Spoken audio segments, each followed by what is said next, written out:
The Breakfast Flakes podcast brought to you by the Blue Cat Bar and Grill, next to the Roadside Event Center in Huntley. The Blue Cat, it's where it's at. 23 minutes after 5. No, Travis Tritt didn't die. That's the way it used to be if some radio station was playing a bunch of somebody's songs because they had just died. But just a throwback Thursday we talked about a month or two ago. Thinking about that this morning. So, okay, all Travis Tritt today. We can do that. It just looked like it was warmer outside yesterday, but with the wind and everything else, and a lot of people posting pictures of spitting snow yesterday. It's 34 downtown right now. High today is going to be 49. 55 tomorrow. Saturday 69. So going to warm back up. But like your dad Paul's been saying, don't put your flowers in just yet. Also want to say congratulations to Steve and Kim Stark. 42 years together. Great supporters of many things in this town. Helped us with a lot of stuff through the years and great people. Billings Police Department looking for your help. There was a hit and run last night. King Avenue East and Sugar Avenue, and the woman that was hit died. And the cops are looking for a maroon or red, possibly a Dodge Durango. Maybe a little damage on the front end, and you can contact the Billings Police Department. I can't imagine there's too many of those vehicles in town. Wow. You ought to be able to track that down. I had 29 today. Really? It was a little chilly. But it's after this weekend, it's going to get cold again next week. 50s. Yeah. Hey. Well, the much talked about and long anticipated Billings Inner Belt Loop is going to open coming up in June. They've been paving up there, like we always talk about with Fisher sand and gravel. It's got to be a certain temperature before you can get asphalt, but they've been paving up there. That was one of the things I was promised when I bought a lot up there in 2004. Still waiting on my golf course. Mark, you're not there anymore. I know. I think that is really going to lower the traffic on Main Street. That roundabout? No, the Inner Belt Loop. Or the Inner Belt, yeah. Well, yeah, we used to call it a roundabouts where you get on the outside of the city and go around. And circle freeways, that was another one they used to call them. Northwest Bypass in Great Falls. Same thing. Yeah. Now it's the inner, what is it? Loop? Inner Belt Loop. Inner Belt Loop. Because I remember weird things. They had an old granary-looking thing they turned into a gas station on the Northwest Bypass when I was a kid. And I still remember the jingle on the radio. Tower Gas and Superette on the Northwest Bypass. That's because it was a song. Yeah. And you remember goofy crap like that. It's not all goofy crap. It's goofy crap. Goofy crap. Snow. There was snow up in the upper country yesterday. Today, again, Northwest Montana, upper elevations. More snow today.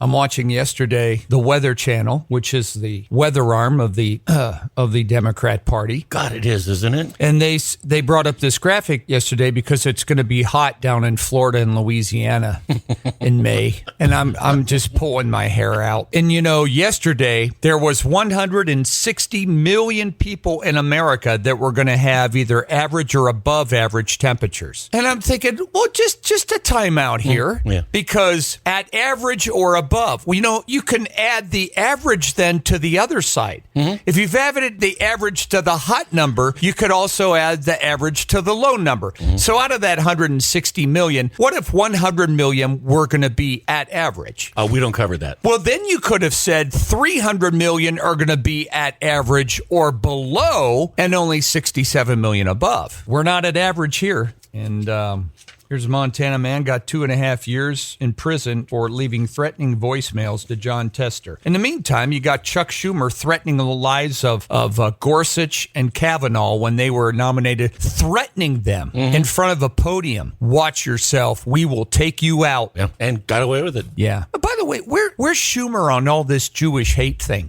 How come he's been so quiet? Must not be any money in it. Biden hasn't said anything since April the 22nd. And, folks, did you hear the latest? What your president's doing? Well, not my president, but I guess he is my president, but your party's president. They're now weighing measures to help bring in Palestinian refugees into America. They want to start flying them in. Hamas Palestinian refugees. We already have a crisis in this country with people coming across the border. Even though if you listen to the John Tester commercials, I mean, his stance on the border, you would think he's Donald Trump. They want to start bringing them in. Bringing them in, folks. These Palestinian Hamas terrorist people who, over the last 3 days, have committed, I don't know how many insurrections in the United States, moving into a building, taking over the building, lowering the American flag, and putting their new claimed territory in front of America with the Palestinian flag hanging there. That's an insurrection. If I see somebody that tears down an American flag, starts burning it, puts up a Palestinian flag in front of me. Yeah, I'm getting old, but I can still bring it. And you're going to have thread out your ass. I won't let that fly. I don't care. I'll go to jail. But yeah, and he's gone. He's in Delaware. He left for Delaware Tuesday for another long vacation. You know, we don't know what kind of treatment and stuff he's getting while he's up there. Well, they're not going to put out anything behind the scenes to show weakness. Jill Biden, I think Jill Biden today is going to host the Teacher of the Year Awards with a big state dinner at the White House, but she's doing it.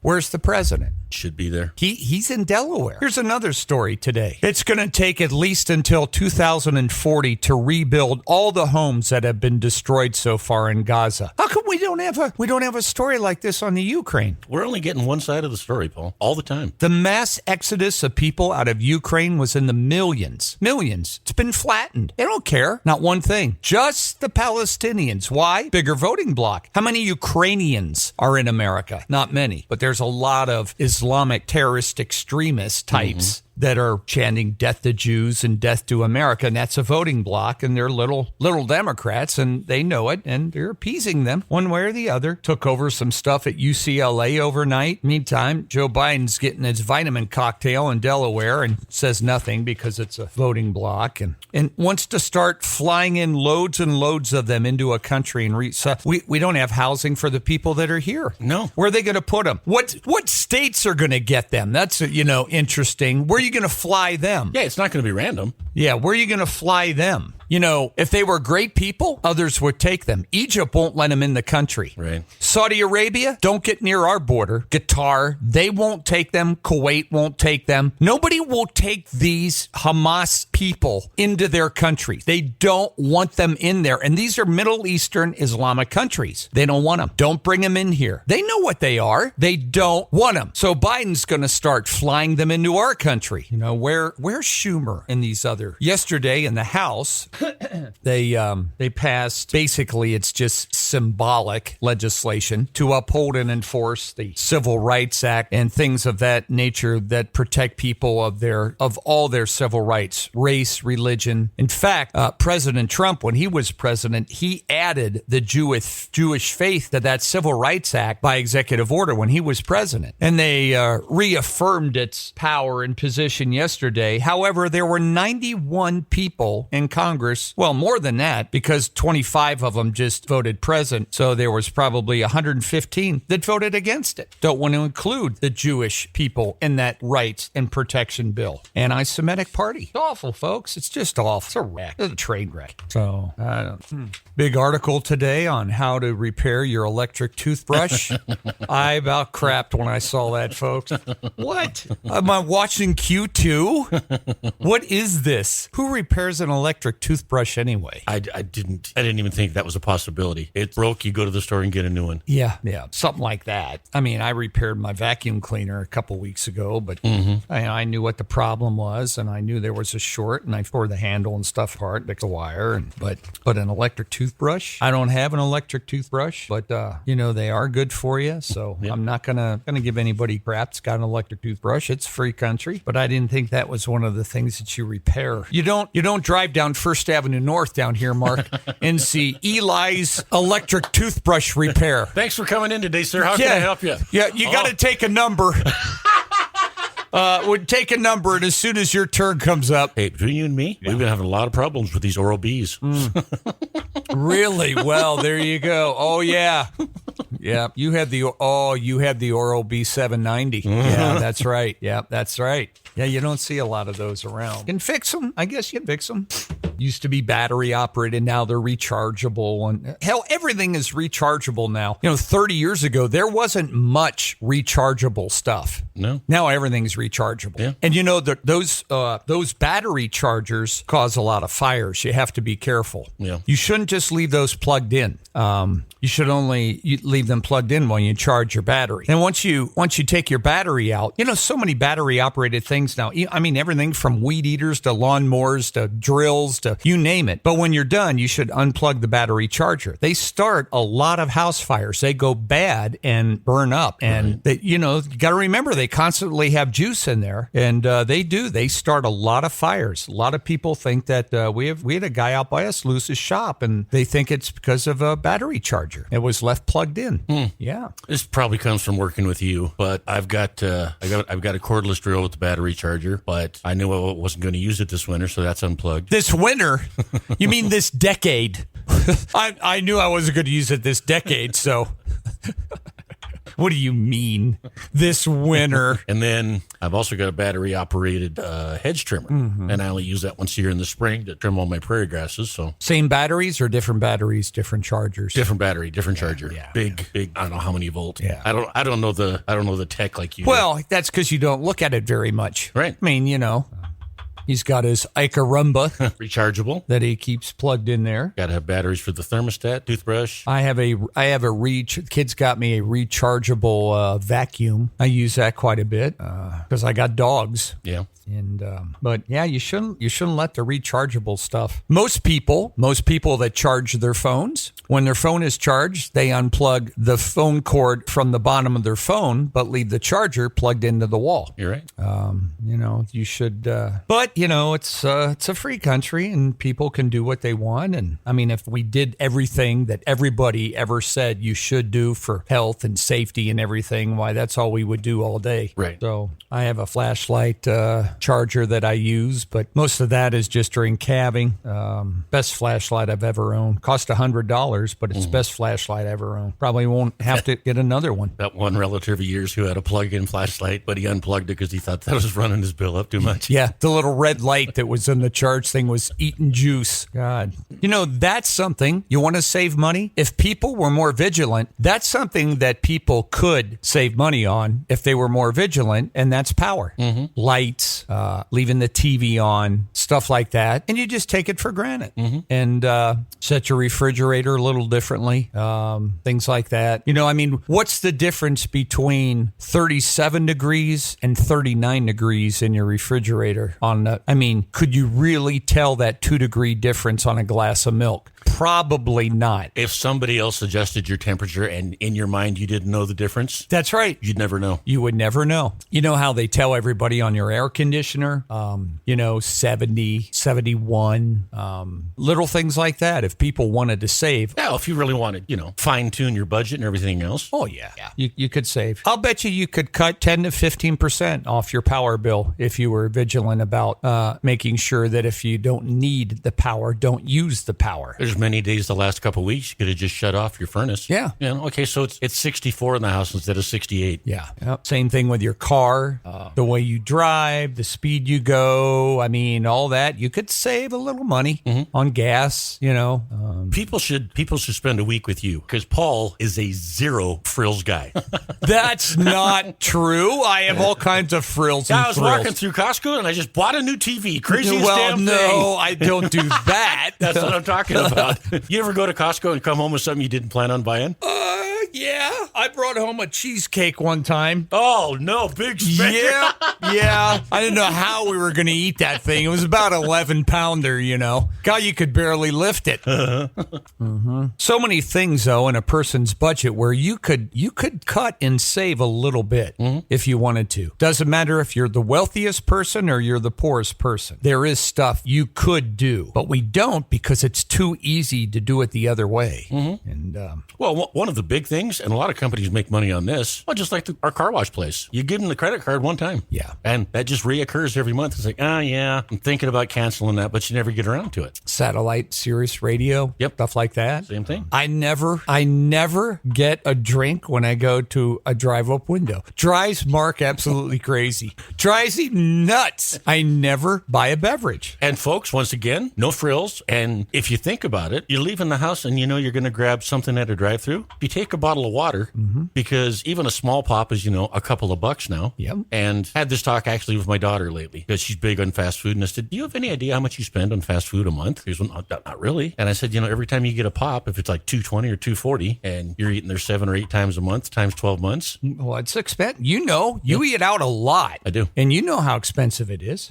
but I never get a drink. I'll pay you $3 for a drink. Here's another thing. You could save a lot of money, and we're all guilty of it. I'm as guilty as everybody. Bottled water. You buy a case of bottled water for $7, $8 a case or whatever it is if you find the cheap ones. And I've got an RO system, and so I got to do is fill up. I keep my thermoses out by the sink, and because in the spring and summer, a bottle of water does me absolutely no good. Mother's Day is coming up, so treat her to a delicious meal at the Blue Cat Bar and Grill. They also have a special pop-up market on Saturday, May 4th from 11 to 5 with perfect gifts for mom. Test your Taylor Swift knowledge at Trivia Night on Thursday, May 9th. It's 80s and 90s sitcom trivia. Monday, May 13th. And don't forget their amazing mouth-watering steaks. Now serving prime rib every Saturday. The Blue Cat Bar and Grill in Huntley, just 9 minutes east of the Metra exit. I gotta have a little more than that. Yes. I mean, I'll drink 16 ounces on a swig in the summertime. I'm so hot and sweating. So I fill my water jug and stuff and throw ice in it.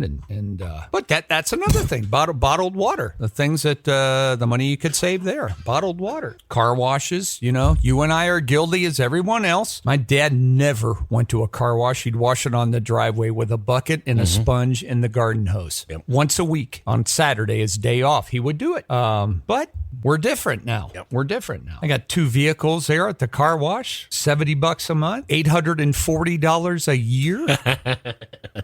Think of that.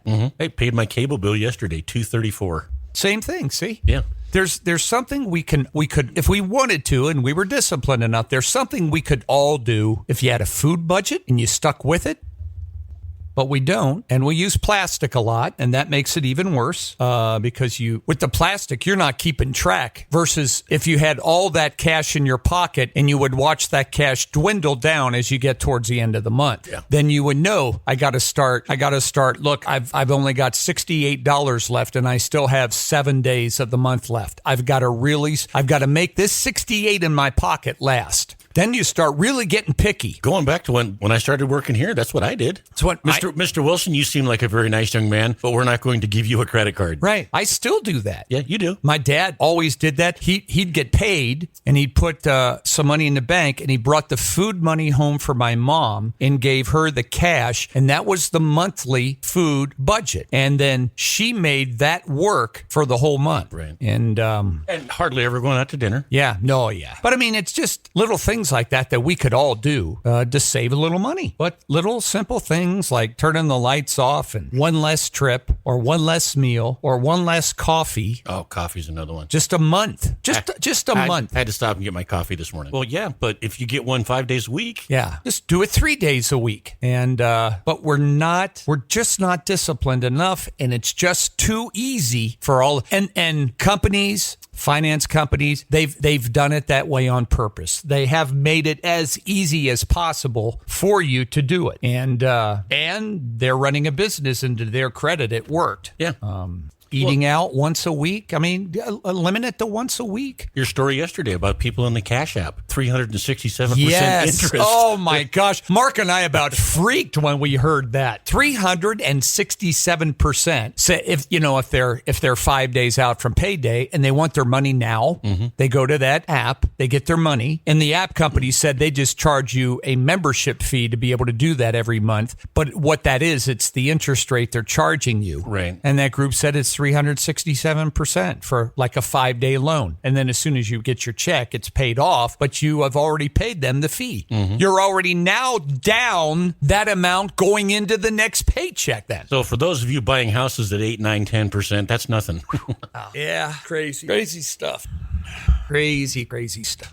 Christmas, splurging on, have a budget, all these kind of things. If you just had budgets. Well, it's our one time a year. Yeah, just imagine though, like in the last 20 minutes, all the stuff we've talked about, if you would only do 50% of that, imagine over the course of 1 year, how much money then, and you took that money and you put it in a jar, for instance, just stuck it in a jar. And then at the end of the year, you looked at all that cash in that jar. Or stuck it in a CD right now at 5.5%. I see this today. on Facebook. I don't know if you saw this. It was posted yesterday by a local travel agent here in town that I don't think she likes us. Okay. Well, we're direct competition. Right. And I think she's, well, I don't want to say it. Yeah. But anyway, the National Radio Hall of Fame. Did you see that? No. The National Radio Hall of Fame. And she posted this. They were here in Billings. These are Billings guys. They were here from 1990 to 97-ish. Scott and the Big D Show. And they're still friends of mine today. They're awesome. I'm proud to know you, Big D. Well, they've been nominated for the Radio Hall of Fame. Mother's Day is coming up, so treat her to a delicious meal at the Blue Cat Bar and Grill. They also have a special pop-up market on Saturday, May 4th from 11 to 5 with perfect gifts for mom. Test your Taylor Swift knowledge at Trivia Night on Thursday, May 9th. It's 80s and 90s sitcom trivia. Monday, May 13th. And don't forget their amazing mouth-watering steaks. Now serving prime rib every Saturday. The Blue Cat Bar and Grill in Huntley, just 9 minutes east of the Metra exit. They issued a statement. We're so honored to be nominated for the inductees into the National Radio Hall of Fame. Nothing makes us happier than bringing joy and laughter to people. We love our big radio family and, of course, our list 17 listeners. Now, it's funny. I wrote an article about this a few weeks ago. And Scott and Big D were hired to come into town to knock us off. Right. Yeah, for many years, other country stations in town would bring in bigger city morning shows. Oh, yeah, a lot of them. These guys came from Dallas or someplace, brought them in. We're gonna finally knock the flakes out. And they weren't here in 1990, by the way. They came later than that. Yeah, and they were only here a couple years. Yeah, and when they left, I forget which one it was. I don't know whether it was Scott or it was Big D, but when they left, they said that the Flakes were the most unbeatable morning show in America. They pulled all kinds of stunts and look at me things and tried everything. Never beat us once. And we destroyed them. I mean, destroyed them. And it was because of you folks. Mm-hmm. I mean, it was just the way it was. I mean, I think at the time we were the second highest rated morning show in America at the time. We got a plaque for it and everything. We just destroyed them. And when they left, I think it was Big D. Big D said, look, these guys are unbeatable. Mm-hmm. And then they went on to a different market. They've been nominated for the National Radio Hall of Fame. And she became friends with them, and so she posted that today. Now, I would imagine that the National Radio Hall of Fame is probably like the Montana Radio Hall of Fame. You have to nominate yourself. Mm-hmm. You put in your application. This is why I think we deserve in, and we don't like doing things that way. We don't like doing things that way. But I don't think she likes us, and which is fine because there's a lot of people that don't. A lot of people that don't. Probably more people that don't than do, actually. But I had that talk with people. They ask about the job. Mm-hmm. And I said, okay, if you're going to be in the public eye, and then if you're going to have the audacity to have opinions on things, there's going to be people with different opinions. Mm-hmm. And don't forget, at the end of every argument, you're just a disc jockey. That's right. You couldn't possibly be smart or have a smart opinion. I don't know if they have a foundation, but nobody that I know of has done as much work as we have done, charitable work. I don't know of any, even in bigger markets. I don't know of any of them that have big foundations and do stuff like we've done for the last 37 years. But and I'd be curious to see how many different stations they were on. Yeah, over all those years, they've jumped around all over the place. So, but she liked them and became friends with them, and she's so proud of them, and that's good for them.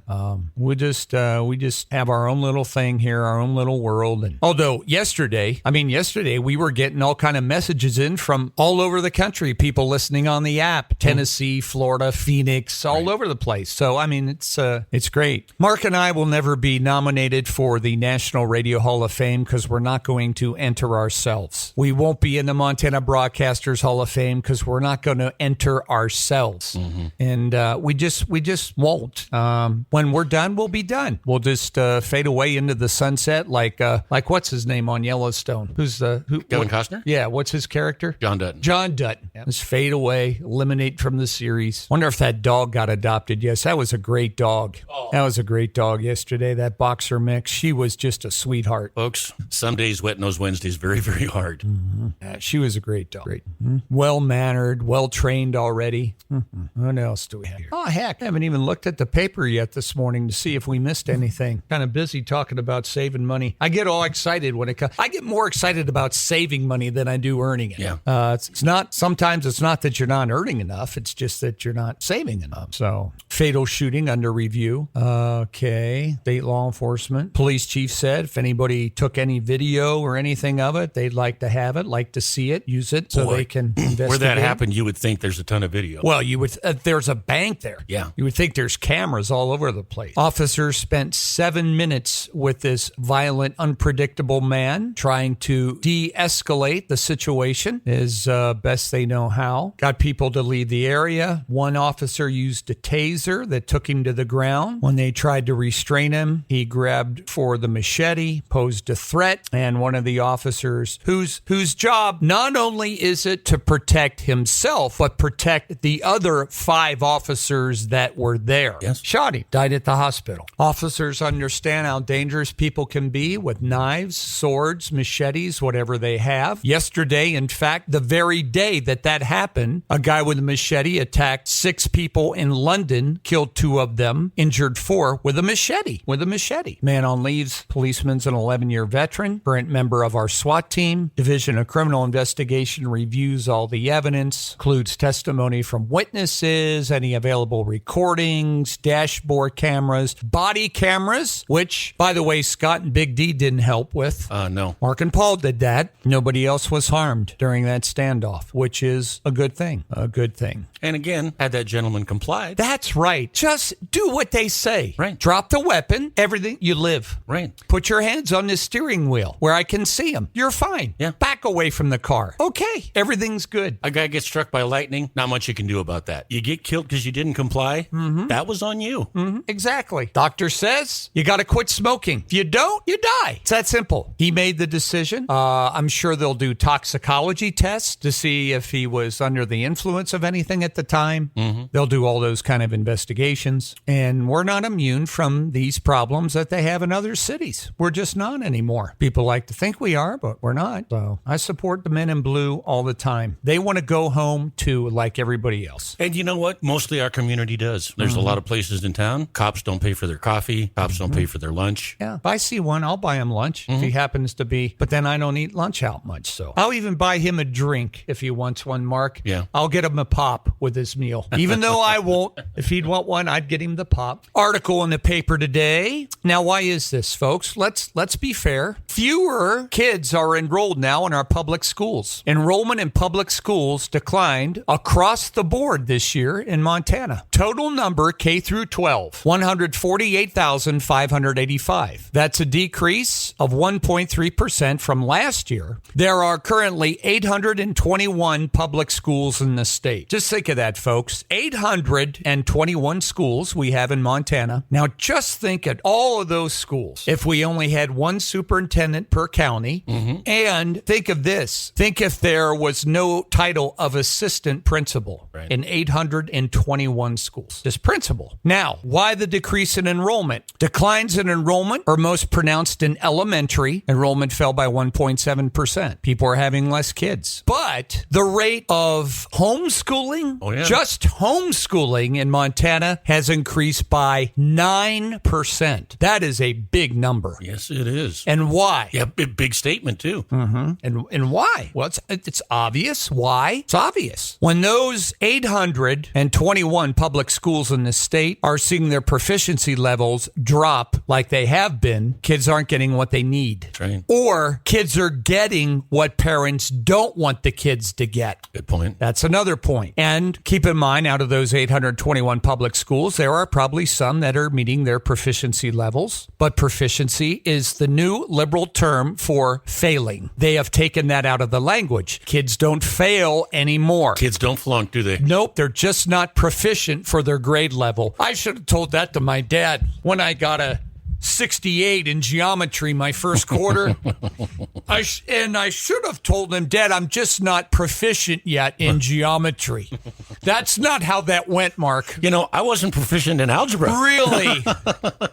I'm not failing, Dad. I'm just not proficient in it. Elsie Arnson, superintendent, she attributed declines to families, number one, moving out of the state, and the growing number of parents searching for alternative educational opportunities outside of our public school system. And that's it. Charter schools, Catholic schools, homeschooling, growing. 20,000 in the state now enrolled in private schools, charter schools, Catholic, at home. Well, you and I saw the increase in that with the finalists of the Yellowstone County Spelling Bee that we did for 25 years. That's right. You take the top 8 and several homeschoolers in there every year. Homeschool, private school education, just from last year to this year, up 2.4%. Montana Public School funding formula ties dollars to the student head count, and that's where schools have had problems. You know, and it makes you wonder, too, because with the decline in enrollment, do we see a decline in employment? We don't. In fact, we need more. We keep looking for more. Fewer students mean fewer dollars for schools.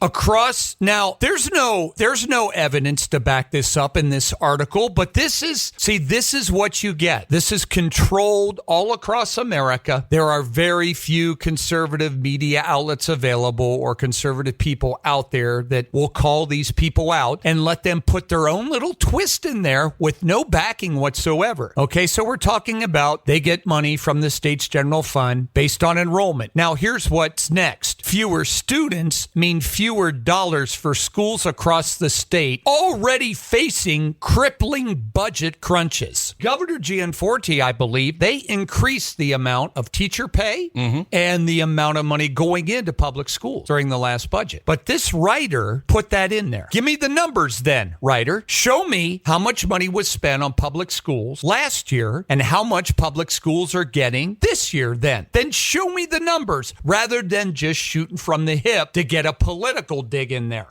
While Montana's overall population is increasing, a shrinking percentage of kids and teenagers has led to enrollment declines. Well then, since we're seeing enrollment declines, I guess then we can do what Dr. Garcia did. Close a school here or there. Right. Move them into other schools that have seen their levels of students decline. Cut a principal job. Cut an administrator job out of that school. Save the money. Reallocate it towards the other schools where we need it. Like all Montana families, our public school districts are facing budget constraints due to increasing cost and inflation. Montana schools must prioritize student learning in their budgets, as this decrease leads to fewer state dollars. So are we focusing on learning while we're adding video games? Here's a question. Here's a question then for Elsie Arnson. You know, she's running for Congress. Here's a question. Then how can the other schools, the Catholic schools and the charter schools that are seeing increased enrollment, how are they able to keep up with their budgets? And they don't get the funding. No. I went to a Catholic school. They got no state funding. How were they able to educate their students at a higher level and make it without state money? Love to hear somebody explain that. They charged tuition. They paid their teachers. They did fundraising. How are they able to do it, and why aren't we able to do it? And I don't think there's a teacher. I don't think there is a teacher anywhere in one of our major school systems, in Billings, in Missoula, in Helena, in Bozeman. I don't think there is a teacher who is hands-on every day doing the dirty work that wouldn't tell you that we are administrative top-heavy. Hear, hear. I agree with you 100%. They all know. Yep. Director of this, director that, director that, director that. Folks, we paid $5 million in School District 2 of COVID money and bonuses to 280-some different administrators. Huh? I don't think there is a teacher anywhere that wouldn't tell you we're top-heavy. Yeah, we are. That's where cuts can be made first, not in the classroom. But they don't do it, and they ask for more to keep that level there. Protect them. So enrollment numbers are going down in our public schools and increasing in private charter and homeschooling. Their article, not mine. Wow, that is a long text message. Well, we're going to wrap up here. We're getting rolling. First news coming up, 20 after 6. Wow. The Breakfast Flakes podcast brought to you by the Blue Cat Bar and Grill, next to the Roadside Events Center in Huntley. The Blue Cat, it's where it's at.